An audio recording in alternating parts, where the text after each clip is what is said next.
Good afternoon, ladies and gentlemen. My name is Michael O'Leary. I'm the Group CEO of Ryanair. I'm speaking to you from our Dublin Operations Centre today on Monday, the 20th of November. Today, we're suffering the 64th day of French air traffic control strikes.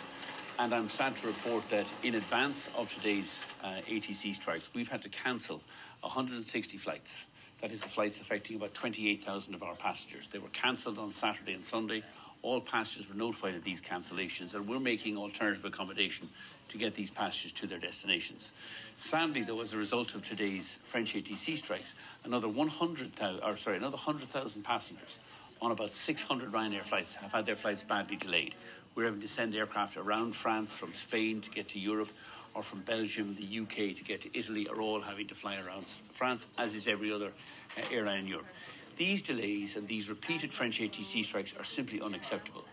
We've spent all of this year calling on Ursula von der Leyen, the President of the European Commission, and the Commission to take action to protect overflights. We don't have any difficulty with French air traffic controllers going on strike, but when they go on strike, France should be required to use minimum service legislation to protect overflights, as they already do in Spain, as they do in Italy, and they do in Greece. We don't understand why Ursula von der Leyen and the European Commission sit on their hands, doing nothing for passengers, doing nothing to protect the freedom of movement of Europe's citizens, and yet on 64 days so far this year, they've allowed the French ATC to close the single market for flying. It's unacceptable. We've asked our passengers to sign a petition supporting our call for Ursula von der Leyen to get up off her backside and do something to protect flying around Europe.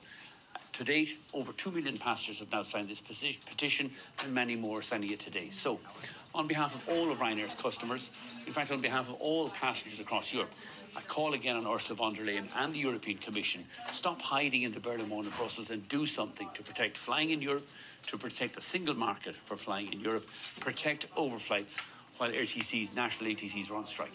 Thank you.